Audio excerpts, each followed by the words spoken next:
नमस्कार, आप देख रहे हैं अपना बिहार। मैं हूं आपके साथ विभा उपाध्याय। बड़ी खबर इस वक्त पटना से आ रही है, जहां औरंगाबाद सीट को लेकर पेंच अब भी बरकरार है। कांग्रेस नेता निखिल कुमार की तरफ से एक बड़ा बयान दिया गया है, जिसमें आरजेडी ने गठबंधन धर्म का पालन नहीं किया है। गठबंधन धर्म में बिना सीट शेयरिंग के सीट बंटवारा बिल्कुल ठीक नहीं है। मैं औरंगाबाद से कांग्रेस का मजबूत उम्मीदवार हूं। कांग्रेस को सीट नहीं मिली तो मैं अलग होकर चुनाव नहीं लड़ूंगा। औरंगाबाद से लोग ये कह रहे हैं कि हम अपना वोट देने को स्वतंत्र हैं। तो ये बड़ी खबर इस वक्त पटना से आती हुई कांग्रेस नेता निखिल कुमार की तरफ से एक बड़ा बयान, जिसमें आरजेडी पर एक आरोप कि गठबंधन धर्म का पालन आरजेडी की तरफ से नहीं किया गया है, क्योंकि बिना सीट शेयरिंग के अपने कैंडिडेट को सिंबल दे देना, औरंगाबाद की सीट आरजेडी को दिया जाना, ऐसे में बिना किसी सहमति के लोकसभा सीट पर आरजेडी ने अपना सिंबल तो दे दिया है, लेकिन आरजेडी और कांग्रेस के बीच तकरार अभी खत्म नहीं हुई है और उस सीट को लेकर के लगातार बैठकों का दौर जारी है। हमारे साथ पूर्व सांसद और राज्यपाल निखिल कुमार हैं। निखिल सर, वहां से औरंगाबाद से आरजेडी ने अपना सिंबल दे दिया है, अपना उम्मीदवार भी उतार लिया है। आरजेडी को इस कदम को कैसे देख रहे हैं? देखिए, आरजेडी के साथ हम लोग का गठबंधन है, तो गठबंधन के कुछ धर्म हैं, कुछ नियम हैं, कानून है, जो है कि आपस में मिल बैठ करके बात कीजिए और कंस्टिट्यूएंसीज में कौन कैंडिडेट कहाँ जाएगा इसकी चर्चा हो जाएगी। सबसे ज़रूरी बात है कि सीट शेयरिंग जो कहते हैं वो होनी चाहिए, और सीट शेयरिंग एक बार जब हो जाए तो आप अपनी सीटों पर अपने कैंडिडेट्स घोषित कीजिए और हम अपनी सीटों पर अपने कैंडिडेट्स घोषित करेंगे। हम आपके सीटों में नहीं इंटरफेयर करेंगे, आप हमारी सीटों में इंटरफेयर ना कीजिए। लेकिन अनफॉर्चुनेटली ये नहीं हो रहा है।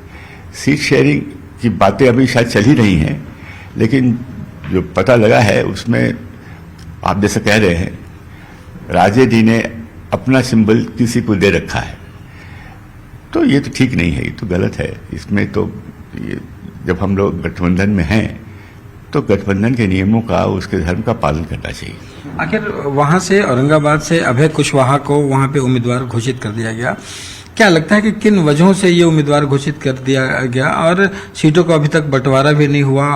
कांग्रेस को तरजीह नहीं मिल रही है लगता है। फिर इसमें राजद ने अपनी राजनीतिक भविष्य को ज्यादा सोचा है कि जिन उम्मीदवार को उन्होंने सिंबल दिया है, राजद का सोच है कि उससे उनकी पार्टी को फायदा होगा।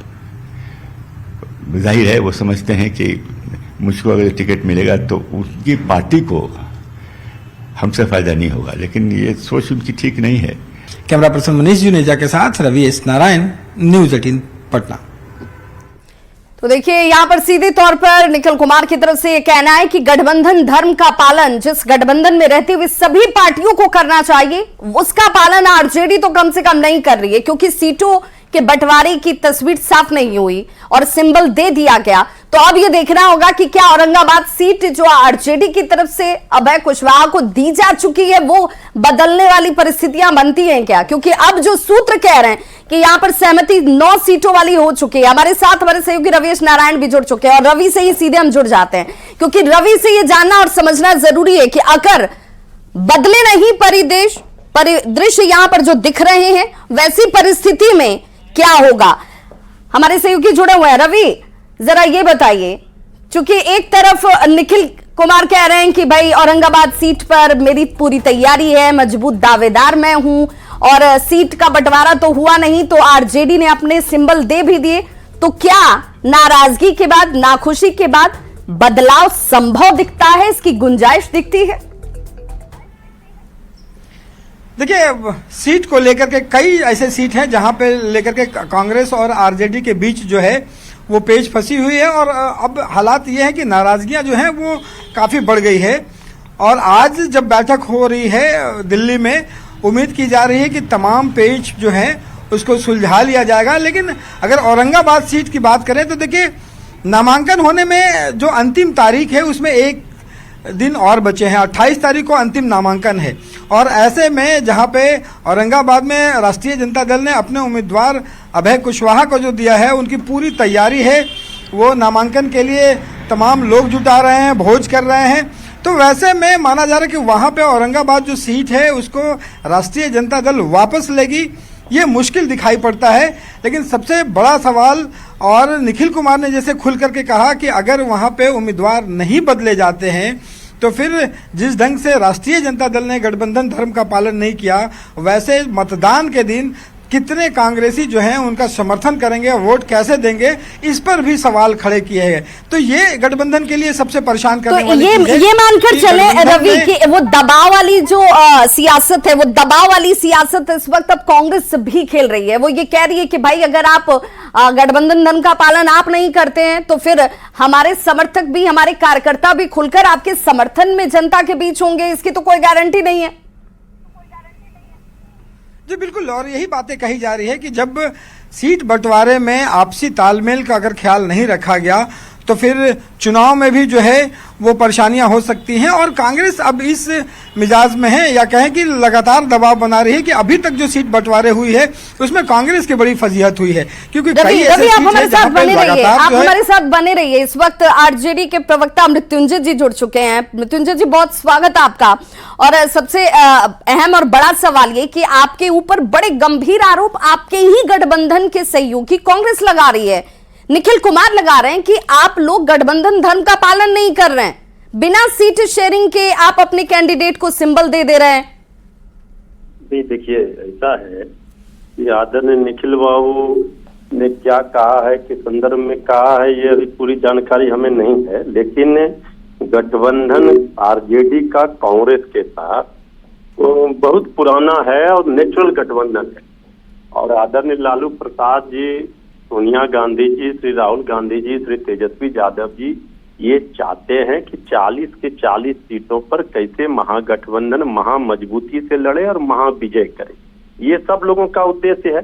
अब जो सीट, जो उम्मीदवार होते हैं, वो सीट अगर गठबंधन धर्म में किसी सहयोगी को अदला बदली हो जाता है तो उस कारण से वो उम्मीदवार अगर वहां नहीं लड़ पाते हैं तो ये आक्रोश स्वाभाविक है, हर जगह होता है। लेकिन जब सब लोग बैठेंगे, सभी दल के नेतृत्व बात कर रहे हैं, आज भी श्री तेजस्वी यादव जी ने कल भी कांग्रेस नेतृत्व से बात की है, आज भी, वो सारी चीजों का समाधान हो जाएगा, कहीं कोई परेशानी नहीं है। मृत्युंजय जी, जरा मैं वो बयान आपको सुनवाती हूँ जो निखिल कुमार की तरफ से दिया गया, और वो क्यों ये कह रहे हैं, वो क्यों कह रहे हैं, जैसा आपने कहा कि मुझे पता नहीं किस संदर्भ में वो कह रहे हैं। ये तो वो बताएंगे। आदरणीय निखिल बाबू भी जानते हैं कि चुनाव इस बार का बहुत महत्वपूर्ण है और वो बड़े लीडर हैं, उनका सम्मान है। लेकिन जब सीट को लेकर के कोई घोषणा हो जाती है, अगर उम्मीदवार आदरणीय लालू प्रसाद जी ने, राष्ट्रीय जनता दल ने वहां तय कर दिया है, तो कांग्रेस पार्टी भी ये बात को समझती है, सबको समझना चाहिए। मृत्युंजय जी, जरा मुझे एक बात बताइए कि क्या अब गुंजाइश है, कोई संभावना है कि अगर बातचीत हो तो ये सीट बदलाव भी हो सकता है, जिसका जिक्र आप कर रहे हैं कि औरंगाबाद से आरजेडी ने तो कैंडिडेट को सिंबल दे दिया। ये तो हमने क्या कहा कि ये तो नेतृत्व, जब दोनों पार्टियों का नेतृत्व तय करेगा, क्या तय होगा ये तो पता चल जाएगा, थोड़ा इंतजार कीजिए। अच्छा, एक आखिरी सवाल मृत्युंजय जी, क्या आज ये संभव है कि आप लोग औपचारिक तरीके से कह देंगे कि भाई कांग्रेस के पास 6 या 9 सीटें, आरजेडी के पास इतनी और माले के पास इतनी, ये संभव है आज? देखिए, आज हो, कल हो, परसों हो, बहुत जल्द इसकी घोषणा हो जाएगी और सार्वजनिक कर दिया जाएगा। सीट शेयरिंग में कहीं कोई किचकिच नहीं है, सब ऑल इज वेल। चलिए, बहुत बहुत शुक्रिया मृत्युंजय तिवारी जी हमारे साथ जुड़ने के लिए। आरजेडी के प्रवक्ता मृत्युंजय तिवारी का सीधे तौर पर यह कहना है कि भाई जो कुछ हो रहा है वो सोनिया गांधी, लालू प्रसाद, इन सबकी सहमति से हो रहा है। रवि, मृत्युंजय जी तो ये कह रहे हैं कि भाई हमारा तो नेचुरल अलायंस है कांग्रेस के साथ, बड़े पुराने सहयोगी हैं और इसीलिए इस बार जो मकसद है वो 40 की 40 लोकसभा सीटों को जीतने का है और इसीलिए जो शीर्ष नेतृत्व है वो कॉन्फिडेंस में है, उसकी सहमति से ही सीटों के सिंबल्स जो हैं वो दिए जा रहे हैं। देखिए, अब चूंकि परिस्थितियां ऐसी बन गई है, वैसे में कहना बड़ा आसान है कि नेचुरल अलायंस है, लेकिन अगर सारी सहमतियां आला कमान के सोनिया गांधी और लालू प्रसाद यादव के आपसी सहमति से अगर हो रही हैं, तो ये चीजें बहुत पहले हो जानी चाहिए थी और हो जाती, क्योंकि कल अंतिम एक ढंग से कहें कि नामांकन की तारीख है, उसके पहले भी बातचीत जो है वो अंतिम दौर तक, अभी तक सीटों का जो बंटवारा है वो नहीं हो पाना, ये बताता है कि कई ऐसे सीट है कि जहां पे परेशानियां जो हैं वो फंसी हुई हैं, और अब जाकर के अंतिम दिन जो है वो बातचीत चल रही है। पूर्णिया को लेकर के सवाल खड़े हैं, जिस ढंग से पप्पू यादव जो है अपने पार्टी को मर्जर किया उसमें, और पूर्णिया सीट चाहते हैं, अभी तक राष्ट्रीय जनता दल ने पूर्णिया सीट कंफर्म नहीं किया है, तो उससे पर भी सीटों पर लेकर के बातचीत चल रही है। लेकिन कहने के लिए बड़ा आसान है कि बिल्कुल नेचुरल, बिल्कुल। और ये कांग्रेस की तरफ से सवाल उठाना भी बड़ा लाजमी है रवि, क्योंकि ये नेचुरल अलायंस एक तरफा कैसा है कि आरजेडी अपने कैंडिडेट को तो उतारे जा रही है, उसको सिंबल दिए जा रही है, लेकिन कांग्रेस जो है वेट एंड वॉच वाली मुद्रा में है कि भाई हम अपने कैंडिडेट को कहां से उतारें और कितनी सीटों पर उतारें। बहुत बहुत शुक्रिया रवि जानकारी के लिए। तो देखिए, यही है सियासत में इस वक्त आरजेडी के अपने तर्क है। आरजेडी ये कह रही है कि भाई जो कुछ हो रहा है वो शीर्ष नेतृत्व की सहमति से हो रहा है, कॉन्फिडेंस से हो रहा है, लेकिन सवाल ये कि आखिर ये अगर सब कुछ सहमति से हो रहा था तो फिर सीट शेयरिंग क्यों नहीं हो पाई अब तक? आखिर दौर की बातचीत किस विषय पर हो रही है, किन सीटों पर हो रही है, ये एक बड़ा सवाल है। और रुक करते एक और बड़ी खबर की ओर, तो पटना से ये बड़ी खबर आ रही है। सीएम नीतीश कुमार से मिले हैं उपेंद्र कुशवाहा। सीएम नीतीश से आशीर्वाद लिया गया है उपेंद्र कुशवाहा की तरफ से। उपेंद्र कुशवाहा को एनडीए से एक सीट मिली है, जिसमें कुशवाहा के खाते में काराकाट की सीट गई है। ये काराकाट लोकसभा वाली सीट जो है वो उपेंद्र कुशवाहा को एनडीए ने अपने खाते से दी है, और काराकाट सीट से चुनाव लड़ते हुए उपेंद्र कुशवाहा नजर आएंगे, और इसीलिए आज आशीर्वाद लेने के लिए पहुंचे नीतीश कुमार के आवास पर, उनसे आशीर्वाद लिया। और तस्वीर इस वक्त आपके टीवी स्क्रीन पर। तो सीएम नीतीश कुमार से उपेंद्र कुशवाहा की मुलाकात और आशीर्वाद दिया जाना। सियासत में इस तस्वीर की मुलाकात के मायने इस रूप में कि जब गठबंधन धर्म का पालन हो रहा है, सभी एनडीए का हिस्सा बन चुके हैं, तो सबके कोर वोटर जो है एक दूसरे के साथ जुड़ जाएं, जो कार्यकर्ता हैं वो एक दूसरे के साथ हो, ये मैसेज दिया जा सके, लोगों तक ये मैसेज पहुंच सके। और देखिए, बड़े आत्मीय तरीके से मुलाकात की ये तस्वीर इस वक्त आप अपने टीवी स्क्रीन पर देख रहे होंगे, जहां पर नीतीश कुमार उपेंद्र कुशवाहा के साथ खड़े भी दिख रहे हैं। और ये माना जा रहा है कि जिस आशीर्वाद के साथ वो पहुंचे थे, वहां पर उपेंद्र कुशवाहा को आशीर्वाद भी प्राप्त हुआ, और अब उपेंद्र कुशवाहा जो है काराकाट से चुनाव लड़ते हुए लोकसभा सीट, ये जो काराकाट की है, नजर आएंगे एनडीए की तरफ से।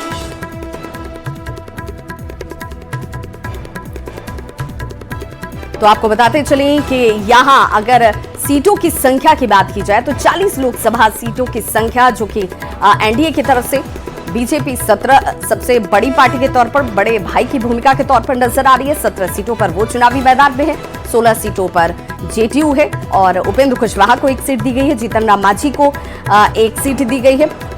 और देखिए, सीएम नीतीश कुमार से उपेंद्र कुशवाहा की जब मुलाकात हुई, तो इस मुलाकात के बाद अब सोशल साइट एक्स पर क्या कुछ लिखा गया उसकी भी जानकारी आपको दे दें। आज माननीय मुख्यमंत्री बड़े भाई श्री नीतीश कुमार जी से मुलाकात कर आशीर्वाद प्राप्त किया उपेंद्र कुशवाहा की तरफ से, ये सोशल साइट पर पोस्ट किया जाता है। हमारे सहयोगी अमितेश इस वक्त जुड़ गए। अमितेश, इस मुलाकात को हम ऐसे समझें कि भाई अब चुनावी वैतरणी जीत के तौर पर हासिल करनी है, उसे पार करनी है, तो सबके समर्थक कार्यकर्ता हमारे साथ जुड़े, इसलिए ये तस्वीर बहुत महत्वपूर्ण है, ये मुलाकात बहुत महत्वपूर्ण है। देखिए, उपेंद्र कुशवाहा जेडीयू में रह चुके हैं, और कुछ महीने पहले ही जब उन्होंने अलग एक पार्टी बनाई, जेडीयू से अलग हो गए थे, और उसके बाद जेडीयू भी एक बार फिर से जब वापस आ गई एनडीए के भीतर, तो सभी लोग एक साथ एनडीए गठबंधन की छतरी के तले चुनाव लड़ रहे हैं। तो उस सिचुएशन में जब जेडीयू, बीजेपी और उपेंद्र कुशवाहा की पार्टी राष्ट्रीय लोक मोर्चा और जीतन राम मांझी की पार्टी जो है हम सेकुलर, सभी पार्टियां एक साथ चुनाव मैदान में है, एलजेपी रामविलास भी है इसमें, तो उस हिसाब से एक बार कटसी कॉल के तौर पर देखा जा रहा है, जिसका जिक्र उपेंद्र कुशवाहा ने खुद भी लिखा है अपने एक्स पर पोस्ट के जरिए, और उन्होंने इस बात का जिक्र किया है कि हमने आशीर्वाद लिया। निश्चित रूप से गठबंधन की देखा जाए तो सबसे बड़ी पार्टनर अभी बीजेपी है, बीजेपी के बाद उसमें जेडीयू भी है, मुख्यमंत्री नीतीश कुमार के नेतृत्व में बिहार में सरकार चल रही है, तो निश्चित रूप से एक कटसी कॉल के तौर पर इसको देखा जा रहा है कि उपेंद्र कुशवाहा, जीतन राम मांझी, चिराग पासवान जेडीयू और बीजेपी सभी मिलकर चुनाव लड़ रहे हैं, तो एक मैसेज जाए कार्यकर्ताओं के भीतर, सभी पार्टियों, दोनों पार्टियों के कैडर के भीतर और बाकी जनता के बीच में कि हम लोग साथ साथ हैं। ये इसलिए भी महत्वपूर्ण है आज की मीटिंग। मैं आपको जिक्र करके बताना चाहूंगा कि रमेश कुशवाहा जो हैं, उपेंद्र कुशवाहा की पार्टी के ही प्रदेश अध्यक्ष थे, जिनको कुछ दिन पहले ही शामिल करा लिया गया था जेडीयू में, और उनकी पत्नी को सिवान से टिकट दिया है, जेडीयू के सिंबल पर चुनाव मैदान में उतरेंगी। उस वक्त उपेंद्र कुशवाहा ने एक्स पर पोस्ट किया था और उसमें उन्होंने कटाक्ष किया था जेडीयू के भीतर और जेडीयू के ऊपर, और उसमें कहा था कि और भी अगर उम्मीदवारों की जरूरत हो तो हम दे सकते हैं, इस तरह का कुछ कटाक्ष था। तो उसके बाद ये मुलाकात अहम मानी जा रही है, और चूंकि एक गठबंधन के तले सभी लोग चुनाव मैदान में हैं, तो एक बेहतर मैसेज देने की अब कोशिश की जा रही है उपेंद्र कुशवाहा की तरफ से भी और जेडीयू की तरफ से भी, इस मुलाकात के जरिए जो संदेश सामने दिया जा रहा है। बिल्कुल, बहुत बहुत शुक्रिया अमितेश इस तमाम जानकारी के लिए। तो बिल्कुल ये मैसेज वाली तस्वीर है, ये मुलाकात इस मायने में बेहद खास और महत्वपूर्ण हो जाती है। सूत्रों के हवाले से बड़ी खबर, जहां पर कांग्रेस को 9 सीट देने पर आरजेडी जो है वो सहमत है। हालांकि आरजेडी पूर्णिया सीट कांग्रेस को देने को तैयार नहीं है। अब जबकि किशनगंज, कटिहार, सुपौल, भागलपुर, समस्तीपुर, पटना साहिब, मुजफ्फरपुर, पश्चिम चंपारण, सासाराम, गोपालगंज सीट कांग्रेस के खाते में जा सकती है।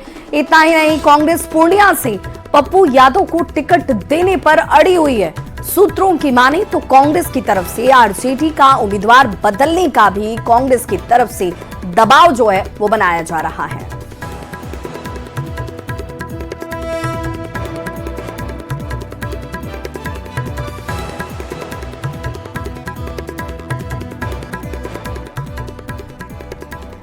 तो बिहार में इंडिया अलायंस में सीटों का पेच सुलझाने के लिए दिल्ली में करीब 2 घंटे तक चली बैठक के बाद तेजस्वी यादव ने कहा कि सीटों पर सहमति बन चुकी है। लेकिन सूत्रों के हवाले से मिल रही खबर के मुताबिक बुधवार को यानी कि आज दिल्ली में आरजेडी और कांग्रेस की एक दौर की और बैठक होने वाली है, जिसमें सीट बंटवारे के फॉर्मूले पर अंतिम तौर पर मोहर लग सकती है। हालांकि मंगलवार को हुई बैठक के बाद तेजस्वी यादव ने कहा कि गठबंधन में कहीं कोई भी दिक्कत नहीं है और गठबंधन के सभी घटक दल मिलकर मजबूती से चुनाव लड़ेंगे और सीट बंटवारे का ऐलान भी पटना में किया जाएगा, जिसमें सभी दलों को सम्मानजनक सीटें हासिल होंगी। तो देखिए, तेजस्वी यादव आपको तस्वीर में नजर आ रहे होंगे। मुलाकात और 2 दिनों की लगातार एक हाई के बाद कहा जा रहा था कि 2 दिनों तक कोई चर्चा ही नहीं हुई। उसके बाद तेजस्वी यादव पहुंचते हैं, मुलाकात होती है और जिसमें कांग्रेस और आरजेडी के बीच सीट बंटवारा जो है, कल के बाद आज एक और अहम बैठक और मुकुल वासनिक के आवास पर यह बैठक जो है वो होने वाली है। मुकुल वासनिक के आवास पर यह बैठक और उसके बाद यह माना जा रहा है कि आरजेडी जो कि सबसे बड़ी पार्टी के तौर पर बिहार में अपने आप को देखती है, उसकी तरफ से अब ये मुकुल वासनिक के आवास पर जो बैठक है वो अब शुरू हो चुकी है। जो बड़ी जानकारी इस वक्त आ रही है, लेटेस्ट अपडेट यही कि बैठक की शुरुआत हो चुकी है मुकुल वासनिक के आवास पर और इस बैठक के बाद ही माना जा रहा है कि जो अंतिम मोहर है सीटों की संख्या को लेकर, सीट शेयरिंग को लेकर, वो लग जाएगी। हालांकि तेजस्वी यादव की तरफ से ये कहा गया कि ऐलान जो है वो पटना में ही किया जाएगा, यानी कि तेजस्वी यादव जो है वो पटना में सीटों की संख्या का ऐलान करेंगे कि भाई किस पार्टी के पास कितनी सीटें जा रही हैं। और शिवम प्रताप हमारे साथ इस वक्त ज्यादा जानकारी के साथ फोन लाइन पर जुड़ चुके हैं। शिवम, आज की इस जो बैठक इस वक्त चल रही है, इस बैठक के बाद क्या हम ये मानकर चलें कि सीट शेयरिंग मूर्त तौर पर एक सफल तौर पर सामने होगी? देखिए, निश्चित तौर पर कल की बात करूं तो लगभग 2 घंटे आरजेडी और कांग्रेस के नेता आपस में बैठे थे, लेकिन समन्वय नहीं बन पाया था। सूत्रों का ये दावा था कि सीटों के नंबर पर तो सहमति है, लेकिन कौन कौन सी सीटें होंगी उसको लेकर सहमति नहीं बन पाई है। अभी दिल्ली में मुकुल वासनिक के आवास पर कांग्रेस के नेता पहुंचे हुए हैं, हालांकि अभी तक आरजेडी से तेजस्वी यादव कोई और नहीं पहुंचा है, लेकिन सूत्र ये दावा कर रहे हैं। बड़ी खबर यह है कि सूत्रों के मुताबिक कांग्रेस आरजेडी के बीच बिहार में सीट बंटवारे का पैच झारखंड में अटका हुआ है। बिहार में आरजेडी कांग्रेस को 9 सीटें देने को तैयार है, लेकिन बदले में झारखंड में 2 सीटों पलामू और चतरा की मांग कर रही है।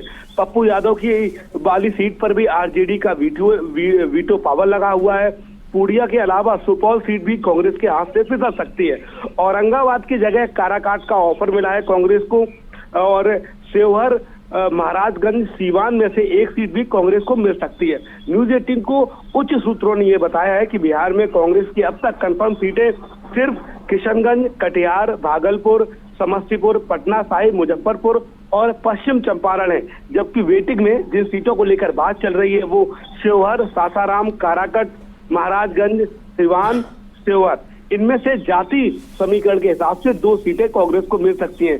फिलहाल बेहद अहम मीटिंग शुरू हो गई है। सूत्रों का ये दावा है कि इस मीटिंग में अब से कुछ देर बाद आरजेडी के नेता भी शामिल होंगे और उसके बाद सीटों को समीकरण को लेकर कहीं ना कहीं कुछ बड़ा मीटिंग के परिणाम निकल सकता है और उसके बाद फिर स्थिति, यानी कि अब बिल्कुल ये इस बैठक के बाद ये उम्मीद जरूर ज्यादा और मजबूत होती हुई दिखती है, जिसमें ये मानकर चला जाए कि जब संख्या तय हो गई तो वो लोकसभा की सीटें कौन सी होंगी जो कांग्रेस के पास जा रही हैं, इसका ऐलान संभव नजर आएगा। बहुत बहुत शुक्रिया शिवम इस तमाम जानकारी के लिए।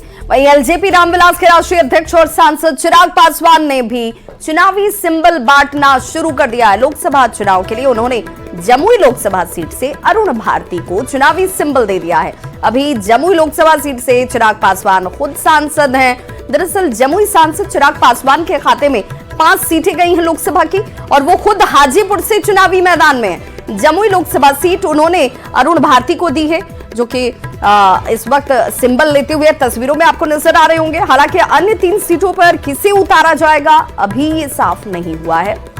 अरुण भारती कल यानी कि 28 मार्च को नामांकन करने वाले हैं। जमुई लोकसभा सीट पर पहले चरण में चुनाव है। तो लखीसराय पहुंचे केंद्रीय मंत्री गिरिराज सिंह ने मोदी सरकार के कार्यों की जमकर सराहना की। उन्होंने एनडीए को 400 से ज्यादा सीटें मिलने का दावा किया। गिरिराज सिंह ने इंडिया पर निशाना साधते हुए, इंडिया गठबंधन जो है इस पर निशाना साधते हुए कहा कि वो एक खास समुदाय के पीछे लगे रहे, उनका वोट लेंगे, समीकरण बनाएंगे। इस खास समुदाय का इस्तेमाल ये लोग केवल वोट बैंक के लिए करते हैं। वो एक खास समुदाय के पीछे लगे रहें, उसका हम वोट लेंगे और समीकरण बनाएंगे। समीकरण से कुछ नहीं होता, माए बाप के समीकरण से। एक खास वर्ग के वोट लेने के लिए ये कांग्रेस और आरजेडी उसे मेहमान की नज़र से देख रहे हैं। देश के लिए यही